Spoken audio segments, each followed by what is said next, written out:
When tomorrow morning arrives, you notice that the power has gone out, not just in your house, but throughout the entire region. Your mobile device is lifeless. Water pressure begins to decline. Through your window, you see your neighbor packing their truck with their family and any belongings they can fit. This is not a practice exercise. This is the first day of a real societal breakdown. Here's the hard reality that most preparedness enthusiasts refuse to admit. All of the resources you've been accumulating have simply turned into the biggest target on your back. I'm David, and I've been preparing since 2012.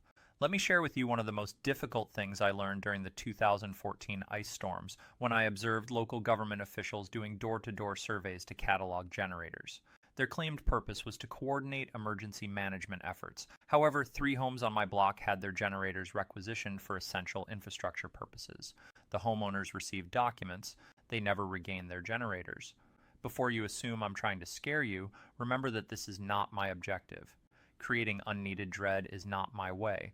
What I'll do is show you the 7 kinds of items that historical record shows will be the first things taken, confiscated, or stolen as society crumbles. More importantly, I'll show you how to protect these goods using tactics that have proven effective in real-world crisis scenarios around the globe. Most people assume that the greatest threat to their resources is from destitute community members or traveling criminal organizations. While these are valid worries, the real situation is significantly more convoluted. During Hurricane Katrina, it wasn't just looters who gathered supplies. Organized groups, some dressed in government clothes, systematically collected certain goods.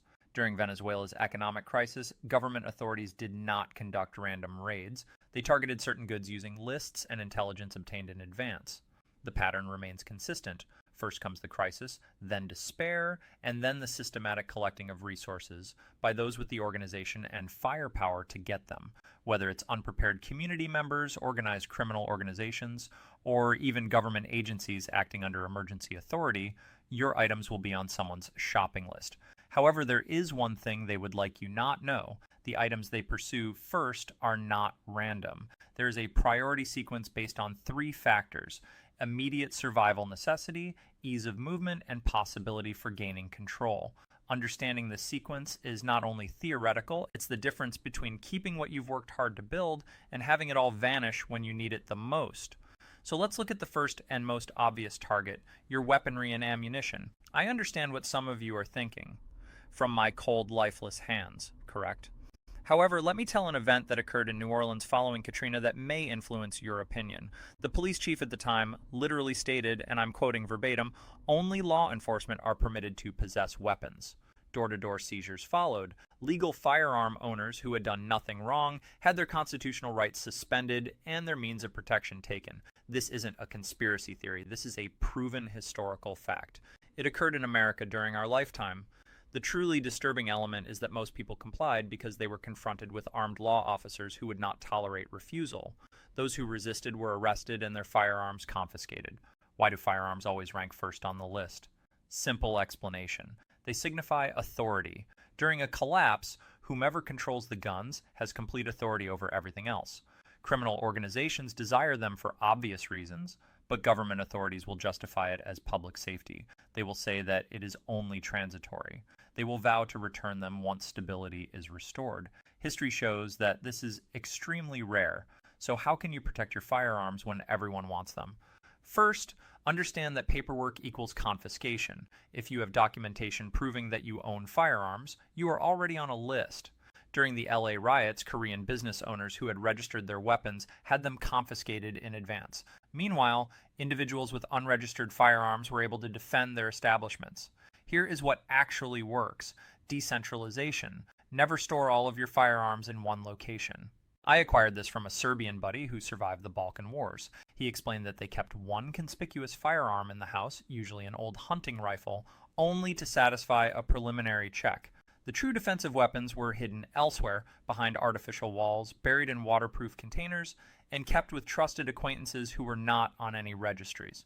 Before you reject this as paranoid, remember that during Argentina's economic crisis, criminals tortured homes to tell where their firearms were hidden, but they could only acquire what they could find. Those that prepared multiple caches retained the capacity to defend themselves even after being robbed. The second factor to consider while protecting weapons is operational security. Every photograph you post flaunting your armory, every time you discuss your firearms at work, and every firearm-related sticker on your vehicle, you are advertising. You are basically making a target list for anyone paying attention. I learned this the hard way in 2015 when I shared a photo of my new weapon on social media. 2 weeks later, my garage was smashed into. They understood exactly what they were looking for. Now, let's talk about the second category that will vanish faster than morning dew in Death Valley, your prescriptions and medical supplies. This one has a different impact on many people because we are not talking about comfort or security. We are discussing literal life and death. During Puerto Rico's storm catastrophe, insulin was more valuable than gold. People were exchanging generators for 1 month's supply. Antibiotics were being marketed at 50 times the typical price. Forget about pain medicines, they became underground cash overnight. However, here's what the mainstream media did not cover. It wasn't only criminals taking medical supplies. Hospital employees, EMTs, and even some doctors were storing medications for their own families or to trade. Consider it from their perspective. If you are diabetic and your insulin supply routes are broken, you may have about a month before you are in real trouble. If you have a heart issue and are unable to receive your medicine, you could be waiting weeks. What would you do if your child needs antibiotics for an infection that was easy to treat yesterday but is no longer available? This is why medical goods, particularly prescriptions, will be among the first items searched for. Unlike firearms, which some people may be hesitant to steal due to the danger, drugs are considered fair game. After all, you're simply trying to save your family, right? Medical supplies require different protective techniques than guns. First, you must remember that most pharmaceuticals have shelf lives, so long-term burial storage is not always feasible. Instead, you should focus on 3 things: misdirection, distribution, and discreet acquisition. Misdirection entails keeping fake medical supplies visible, a modest medicine cabinet containing typical over-the-counter drugs, possibly some outdated antibiotics, and others that appear valuable but are not vital supplies. When someone is hunting for drugs, finding something typically discourages them from looking further. By the way, since we're talking about being prepared with the necessities, I'd like to share something I put together that has helped thousands of individuals get started with practical preparation. I understand how difficult it can be to try to assemble your own emergency supplies. Where do you begin? What is truly important versus what is simply good to have? That's why I prepared a free ebook that explains exactly how to turn $50 into a 90-day food supply for your family. This is not a theoretical list. This is the exact shopping list I use, complete with brand names, pricing, and store locations. I'm talking about 37 critical products that most people never consider stockpiling, especially number 23, which completely surprised me when I discovered it during the Texas frost. We are considering emergency meals that can be prepared with no cooking fuel, storage solutions that work even in a small flat, as well as the one gas station snack that became worth gold for bartering during Hurricane Sandy. The course also demonstrates my personal approach for expanding from 1 week to 3 months of supplies without breaking the budget or requiring a warehouse to keep everything. I even added a special oil that, when stored properly, may remain shelf-stable for years, which most people simply overlook. Look, this guide is absolutely free. I am not aiming to sell you anything here. The link appears in the description below. Grab it now while you're thinking about it, because when everyone else is panic purchasing and the shelves are empty, you'll be ready. Okay, let's get back to protecting your medical supplies. Distribution is crucial for drugs. Never store all of your medical supplies in one location. I keep a 3-day supply in my daily bag, a week's worth in my car, a month's worth in a cache that only my wife knows about, and my main supply spread among 3 hidden locations in my house. Why? Because if someone discovers one stash, I won't lose everything. The third strategy, discreet acquisition, entails gathering medical supplies without drawing notice, filling all of your prescriptions at once, buying cases of specific medications. These things are noted. Instead, rotate pharmacies. Build gradually over time. And here's a completely legal tip that few people are aware of. Many prescription drugs are available for veterinary use without a prescription. Fish antibiotics are molecularly identical to those used to treat humans. I'm not giving medical advice here. I'm simply expressing a fact that may be significant in a true collapse scenario. Now let us move on to the third category. And now comes the intriguing part. Your food and water supply are not what most people expect. You'd think these would be number 1, right? But here's the deal. In the early stages of a crisis, most individuals still have some food in their cupboards. It is not until around 72 hours when food becomes the primary objective, but when that switch flips, it flips firmly. During the siege of Sarajevo, people burned their furniture, books, and even family portraits to prepare the limited food they had.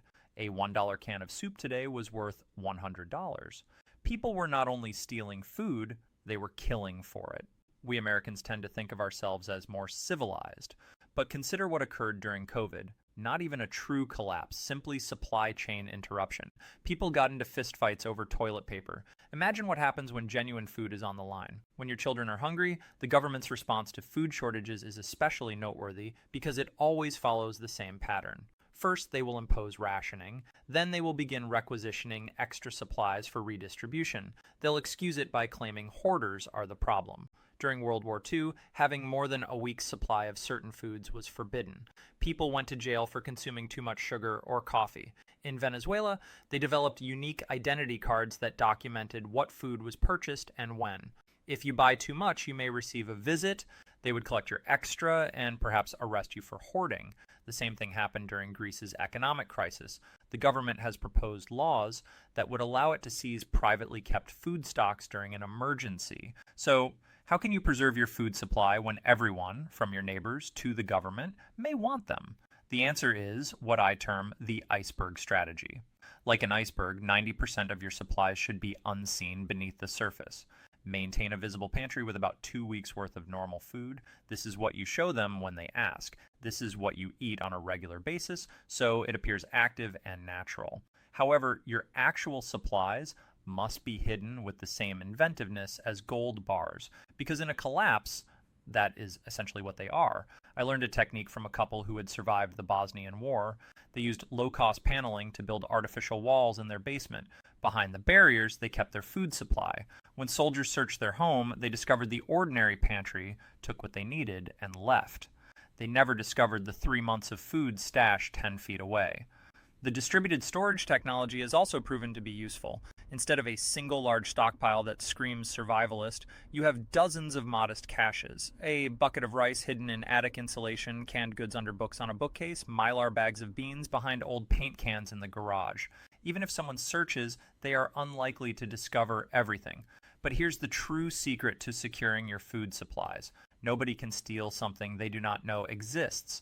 The most serious threat to your food storage isn't thieves or government officials. It's your own mouth. Every time you highlight your preparedness, post about your recent Costco run, or tell someone you're not concerned about shortages because you're prepared, you're causing future difficulties. I made this mistake in 2016.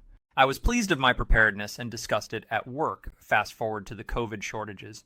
And guess who had many coworkers stop up at his home to beg supplies? And when you say no to desperate individuals who know you have what they need, you've created an opponent who knows where to turn when things become bad. The fourth group includes fuel and power generation equipment, such as generators, solar panels, battery banks, stored gasoline, and propane tanks, which most people neglect until it is too late.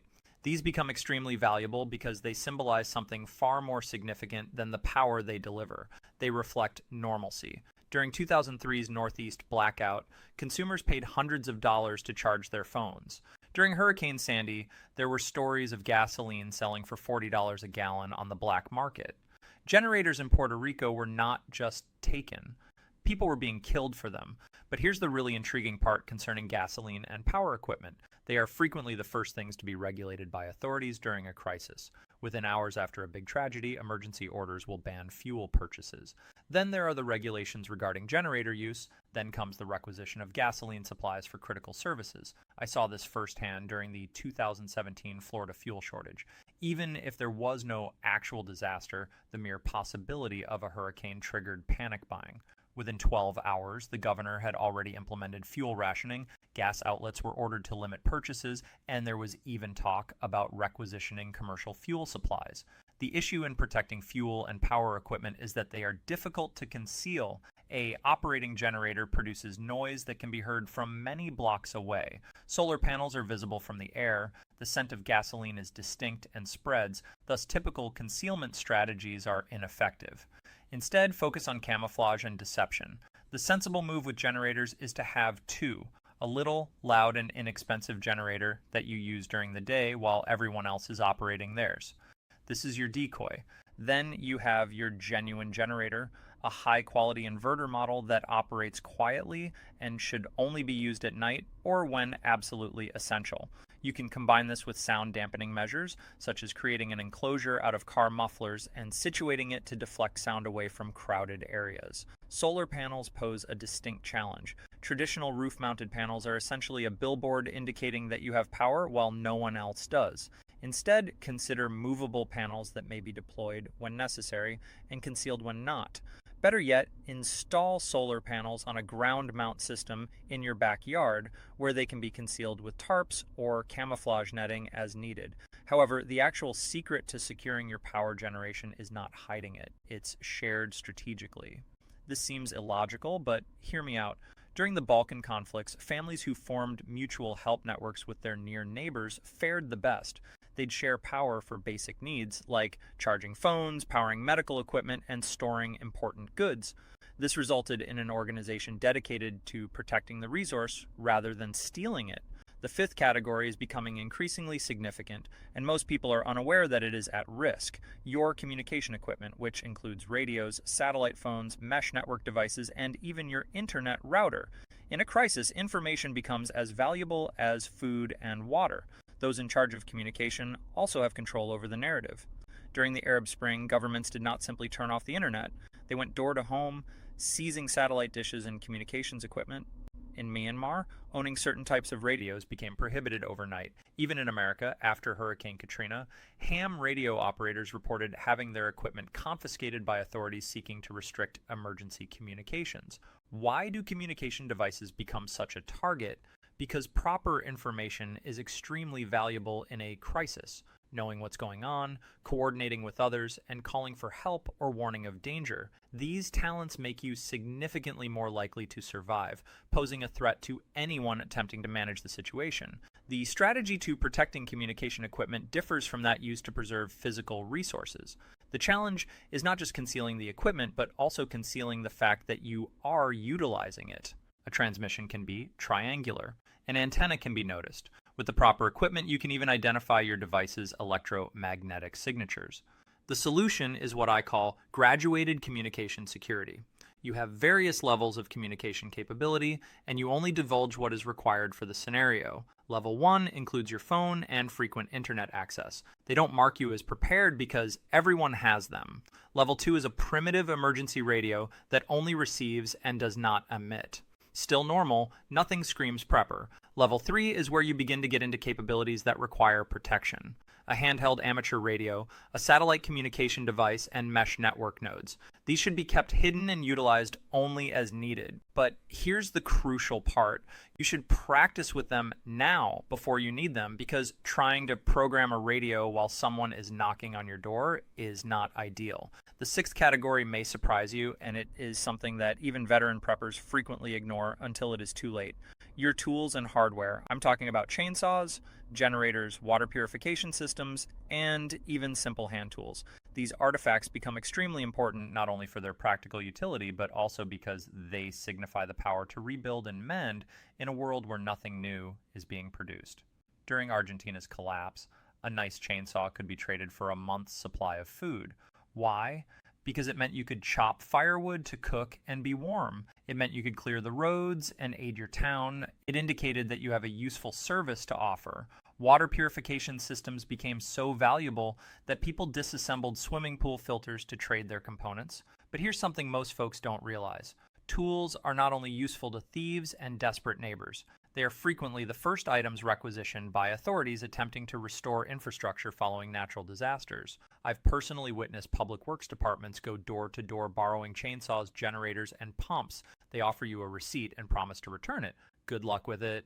During the 2018 California wildfires, I witnessed crews requisitioning water pumps from 3 different residences on my street. The owners were informed it was just temporary to fight the fires. 2 years later, they were still seeking compensation. One guy never received his pump back. It was apparently lost during the emergency response. The difficulty with protecting tools is that they are large and difficult to conceal. You can't just bury a chainsaw in your backyard and expect it to work when you dig it up. But you can practice tool redundancy and obfuscation. This is what I mean. You should have 3 versions of each key tool. The first is a decoy. This is the old, beaten up version that hardly functions. This is what is visible in your garage. If someone is going to steal something, let them have this. The second version is the one you'll use every day. This is what you use on a regular basis, and it is kept secure yet easily accessible. The third is the cache version. This is a new or nearly new tool that has been properly stowed and hidden in case things turn very terrible. But here's the true secret to preserving your gear. Make them appear useless. Paint your gorgeous new generator to look worn and damaged. Use some rust effect paint, apply phony repair patches to it. Make it look as if it is barely running. Dirt up that pristine chainsaw, make it appear like it was mended with duct tape and baling wire. People steal what appears valuable. Make your tools appear ineffective. Now we come to the 7th and possibly most contentious category, your knowledge and information assets. I'm referring to your preparedness literature, maps, written plans, digital files, and even the information in your head. You might be wondering, who will steal books amid a collapse? But you would be mistaken to dismiss this threat. During the Chinese Cultural Revolution, people were imprisoned for having specific publications. In Cuba, having the wrong technical manual may result in you being called a counter-revolutionary. Even in modern America, during the January 6th investigations, people's digital devices were taken and inspected for specific categories of information. The precedence for information control amid a crisis is widely established. However, you should be concerned about more than simply the government. In a collapse situation, a medical book is invaluable to someone who lacks medical training. Maps of water supplies, agricultural guides, and technical manuals for repair and maintenance all become survival aids. And if someone finds out you have them, they will come seeking for them. More troubling, your knowledge becomes a commodity. If people learn that you have medical training, engineering abilities, or vast preparatory knowledge, you become either an asset to be managed or a threat to be destroyed. During the Balkan conflicts, educated persons were particularly targeted. Doctors were compelled to work at gunpoint. Engineers were kidnapped to protect crucial infrastructure. So, how do you defend your information resources? First, digitize whatever you can and save it on numerous secured drives. A tiny SD card the size of a fingernail can store an entire library. However, don't rely only on digital. EMP occurrences, whether natural or man-made, have the potential to completely destroy electronic storage. Keep physical copies of truly vital information, but store them as you would gold. Create what I refer to as a knowledge cache. This is a concealed collection of your most vital materials, including medical guides, maintenance manuals, maps, and agricultural information. Seal them in weatherproof containers and store them separately from your primary supplies. Even if all else is gone, knowledge can help you rebuild. But here's the part no one talks about. You should exercise information security now before a catastrophe occurs. Stop bragging about your abilities and knowledge online. Stop informing others about your preparedness knowledge. Become the gray man of information. Be someone who knows nothing remarkable, has no distinguishing abilities, poses no threat, and provides no value other than basic labor. I learned this lesson the hard way in 2019. I was assisting with disaster response after flooding in our neighborhood. I made the mistake of exhibiting great expertise of water purification and emergency treatment. Within days, I had individuals coming to my house asking for assistance, guidance, and supplies. In a true collapse, that attention may be fatal. You might be wondering why I'm releasing all of this information if operational security is so crucial. That's a fair question. Here's the thing, we are still in the preparatory phase. The moment to study and share knowledge is now, when we can do it safely. However, when circumstances begin to deteriorate, when a crisis is impending or underway, you change into protection mode. Everything I've taught you about asset concealment and protection will come in handy at this point. The ugly fact is this. In an actual SHTF scenario, everything you own becomes a possible liability. Each resource you possess makes you a target. Every capacity you possess qualifies you as either an advantage to be utilized or a threat to be destroyed. The only way to protect what you have is to keep it a secret. This entails cultivating what I call a concentric security mindset. Imagine your preparedness as a sequence of circles. Everyone can see the outer circle. This should be minimal, just enough to appear normal but unprepared. The following circle contains information that close friends and relatives are aware of. This is a little more, but still limited. The inner circles become smaller and more hidden, with the core being knowledge that only you or your spouse has. Each of the categories we've mentioned requires a unique set of protective techniques, but they all share fundamental concepts. Redundancy is never putting all your eggs in one basket. Concealment entails concealing both the materials and the fact that you are prepared. Misdirection entails providing prospective threats something to search for, causing them to lose interest, and operational security entails managing information about your preparations from the start. Remember the free guide I mentioned before? The one about turning $50 into a 90-day food supply? If you haven't got it yet, now is the moment. Because here's the thing, all of your knowledge about protecting supplies is useless if you don't have any to protect. This guide provides an accurate plan for increasing your food security without breaking the wallet or advertising that you are a prepper. The link appears in the description below. It's absolutely free, and it contains storage solutions tailored to keeping your supplies hidden and secure. Don't wait till the shelves are depleted and everyone is needy. Get ready now while you still can. Look, I have been preparing since 2012, and if I've learned anything, it's that the greatest time to prepare was yesterday. The second best time is now. Not tomorrow or next week, but right now while supplies last and no one is watching what you buy.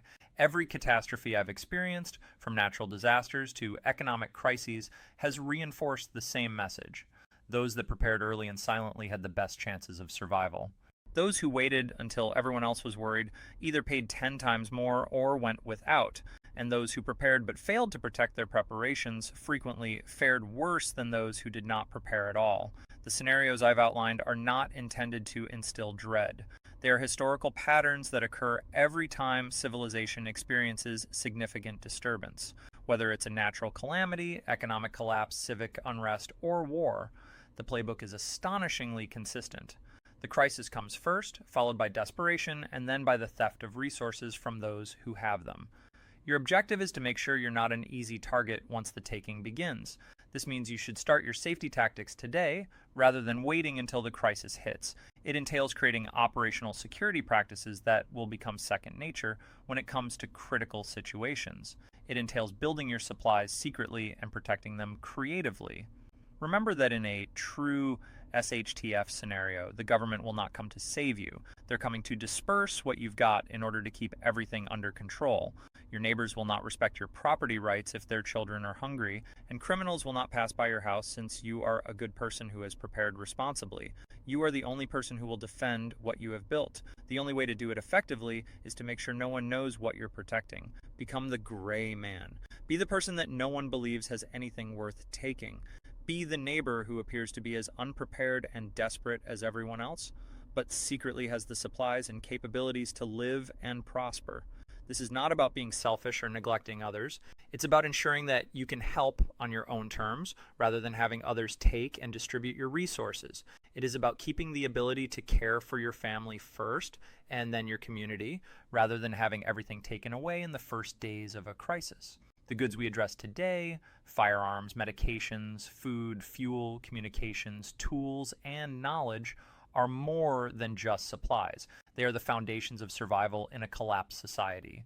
Each one reflects a vital capacity that will help you manage the upcoming obstacles, and each demands its own set of protection techniques. But here's the final fact I'd want to leave you with. Physical preparation is only half of the puzzle.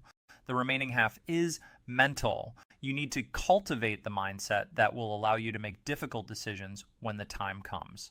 The decision not to share when sharing may expose your supplies. The decision to deceive when truthfulness could make you a target. The decision to appear weak while demonstrating power may encourage a challenge. These are not comfortable decisions. They contradict our typical social conditioning. However, in a true collapse scenario, the conventional principles do not apply. People who survive aren't always the strongest, the best armed, or even the best prepared. They are the ones who adapt the fastest to the new reality and make judgments based on it rather than sticking to the past. Begin practicing these topics immediately. Begin creating your concentric circles of security. Begin creating protection procedures for each type of supplies. Begin teaching yourself to think in terms of operational security, because when the crisis strikes, as history predicts it will, there will be no time to acquire these skills. You'll either have them ingrained or learn them the hard way. If you find value in this video, please click the like button. It allows more individuals to discover this vital information. Please leave a comment below with your opinions on protection strategies. What categories did I miss? What techniques did you learn? Most importantly, subscribe to this channel and activate the notification bell. Every week I post new films outlining realistic, actionable preparedness tactics based on real-world experience and historical precedent. Remember, being prepared is not the same as being paranoid. It's the recognition that our complicated, interwoven society is more vulnerable than most people realize. It is the awareness that history is replete with examples of stable societies becoming unstable almost quickly. The moment to safeguard those preparations is also now. For once, everyone recognizes they require what you have. It will be too late to protect it. Stay safe and ready, and remember that being prepared entails more than just having supplies. The goal is to keep them while everyone else wants them. Thank you for watching. I am David, and I will see you in the future video. Until then, continue to prepare, but most importantly, keep quiet about it.